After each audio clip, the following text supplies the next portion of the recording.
Hi, I'm Old Norse Specialist Dr. Jackson Crawford, and this is the next installment in my complete free course on runes. In this installment, what I'm going to talk about is how runes are represented and talked about.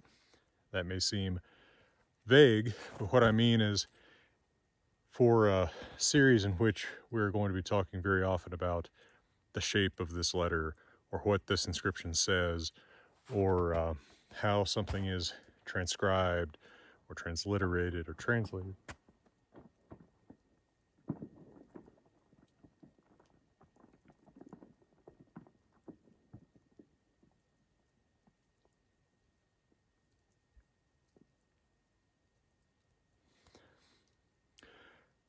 That was a Rocky Mountain rockfall.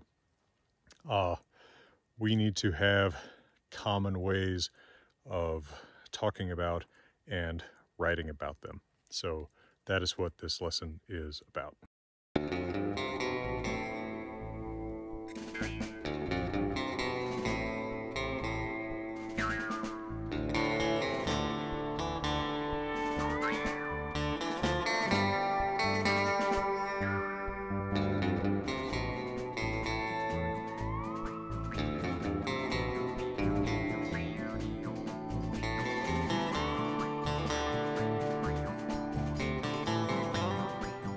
So to begin with, the three main ways of representing runes, other than just showing you a photograph of an inscription, are by transcribing them, transliterating them, and translating them.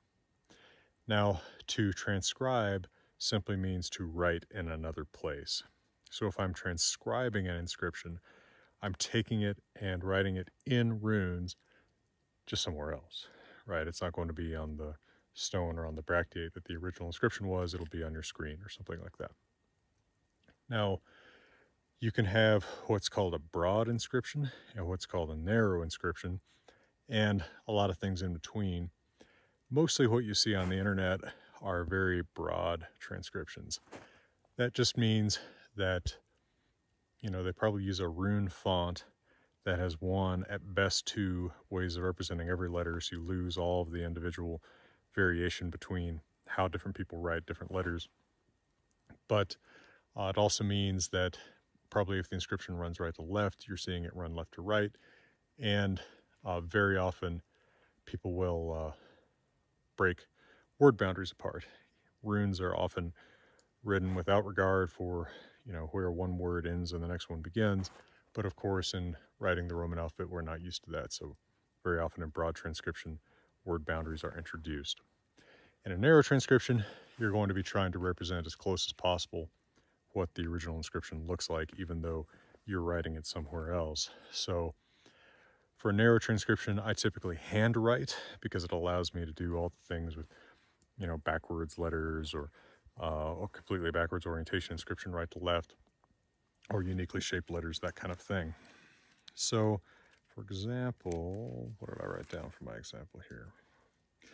If we look at the Einong stone, we see that I've been careful to preserve in this transcription some really large spaces between letters that might or might not be meaningful, right? They could just be gaps that were left deliberately for one reason or another. They could separate words or morphemes or something, or they could just be gaps where maybe I can't read something, or maybe where the stone is too rough to carve into.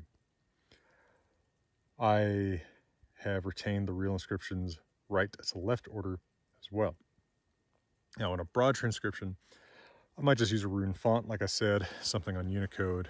There's a page called Rune Typer or Runetyper, I don't actually know if it's English or Scandinavian, where you can just kind of type in runes. It's not perfect, but it's a lot better than copying and pasting. I use it pretty often. So I might just use Rune Typer. If I do that, I'm going to ignore that right-left order and just write left to right, although ideally there will be something. I often put a little blue arrow to show what the real direction of writing is. And I might not or I might indicate where letters are missing or damaged, and it might look like this. This is still a little bit on the narrow side because I've been frank about letters that are missing or that I'm unsure of. Usually on books or social media that are more accessible than scholarly tomes, you're going to see really, really broad transcription that are going to give you the illusion that there's no uncertainty, no variation, right? It's just going to be very pretty text like that in a rune font, probably with word separations. I don't like excessively broad transcription like this because I think that it defeats the purpose of, studying runes and all of their variation and uses if we just flatten them all out under one typed looking aesthetic that looks like, Times New Roman or whatever you might prefer today. Now, in a transliteration, as opposed to transcription, I'm going across letters, transliteras, right? So in this case, I am not trying to represent runic letters, whether by hand or by type, but instead just moving it wholesale into the Roman alphabet. Now here, there are going to be differences of opinion and style. There's also, of course, broad transliteration and narrow transliteration. In a broad transliteration, you would have, probably clean word breaks, not indicating where the words are jumbled together from our perspective. And you also are going to have some differences between people about how to, just how phonetic to get. We are pretty sure, thanks to, for example, triangulating from the later historical languages that we know better, what vowels are long and which ones are short. So a lot of people, including me, usually feel comfortable indicating which vowels are long. Some vowels are basically always long in Elder Futhark, like the O. So, that's a kind of a gimme. Another thing is that the B, the D, and the G indicate different sounds depending on whether they're at the beginning of a word or if they're between or after vowels. So, for example, the D rune, named Dagas, represents a D in a word like Dagas, day, but it represents an eth if it comes after a vowel, as it normally does. So some people are just going to write a D for that always because it's one letter for one letter. But to me, the purpose of transliteration, to me, that's for transcription. To me, transliteration is more about how would I have represented this if I were a Proto-Germanic, Proto-Norse speaker trying to write this in the Roman alphabet today. So note in this narrow transliteration of the same inscription we've been looking at, the Einang stone, I haven't introduced spaces between words. Again, some people might quibble with my eths there, but it's a quibble. I don't think it's any big deal. Let me take a second before I forget, and I will give you a quick word from my friends at Grimfrost, and then come right back, talk a little bit more about transliteration, and then get on to translation.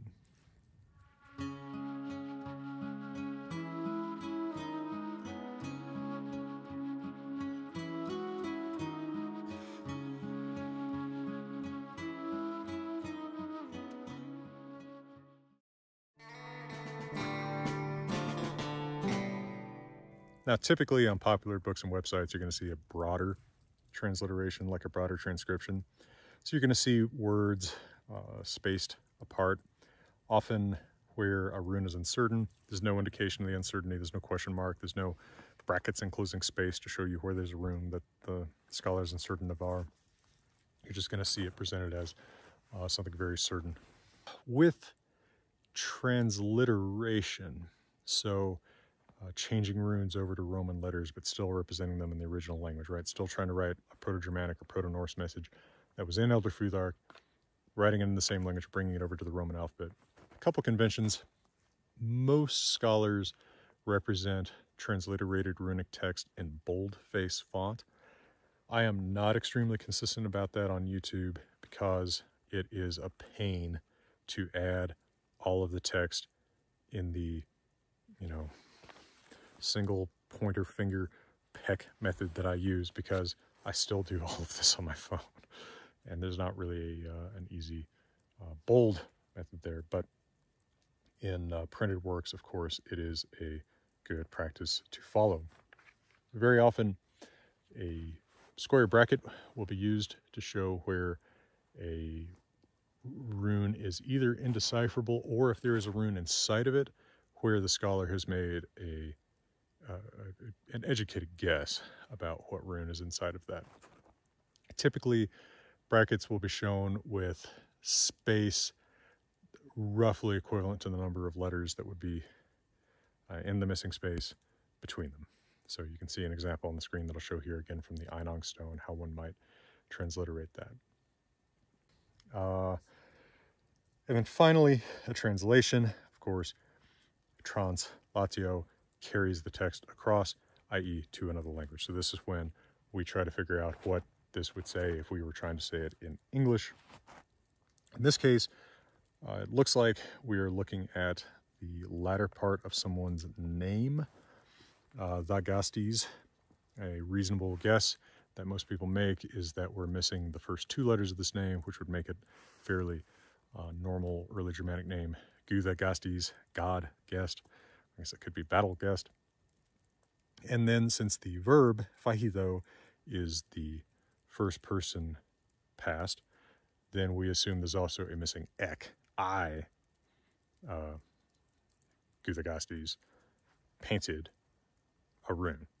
And note that rune, singular, is used for the entire message, not just for a single letter, often in very old inscriptions.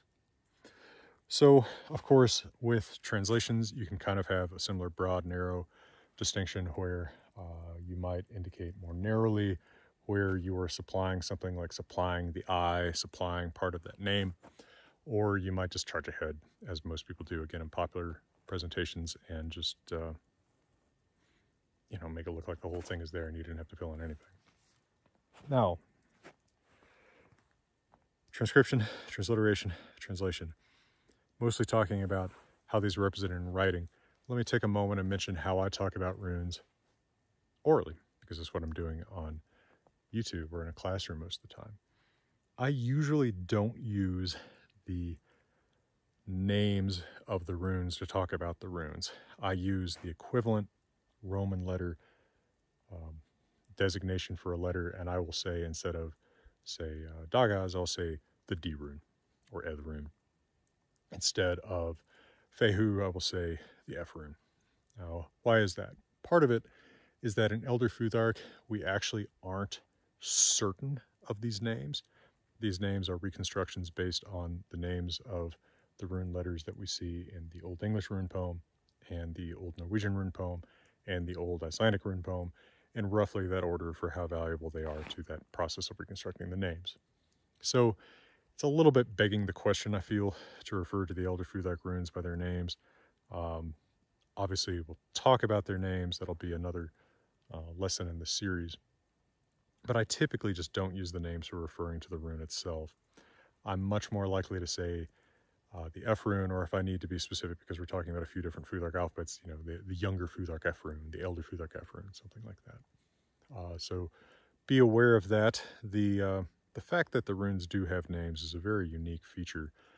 Of course, the Phoenician letters have names, and the Greeks borrow those names, but then don't understand them, so they just become names of letters. For example, right, Aleph Beth, that's, I'm pretty sure, ox and house. Well, the Greeks borrow those and Hellenize them as alpha, beta. Alpha doesn't mean ox, beta doesn't mean house in Greek. They borrow the name, but they don't borrow the meaning of it. And then the Etruscans, as far as we know, and definitely the Romans, just use designations for the letters like we do in English today, where there's a sort of semi-phonetic sounding out of the letter, A, B, C, often have roughly the sound value A, B, C, etc. The runes are different in as much as they have meaningful names in the vernacular language of the people who write them, right? So we reconstruct, for example, Proto-Germanic Fehu as the name of the first letter, the F rune, meaning money or cattle.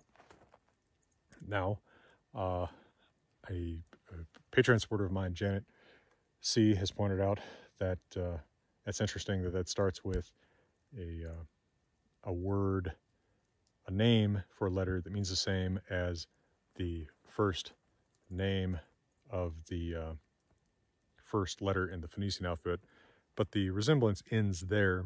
And, you know, possibly there is some ultimate connection between rune letter names and the names of letters in other alphabets, perhaps even stretching in some indirect tradition back to Phoenician letter names. But if so, I think it'd be pretty hard to reconstruct that tradition. But, you know, I think there's room for new ideas in that space.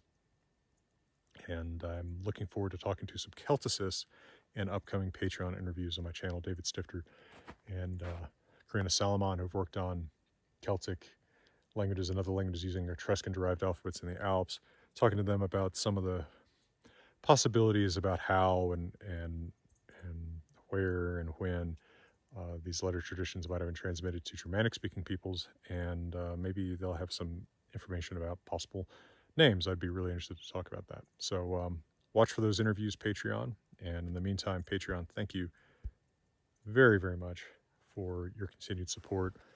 It makes possible every single thing about my life, right? All of the good things about my life, which would cease to exist without your support.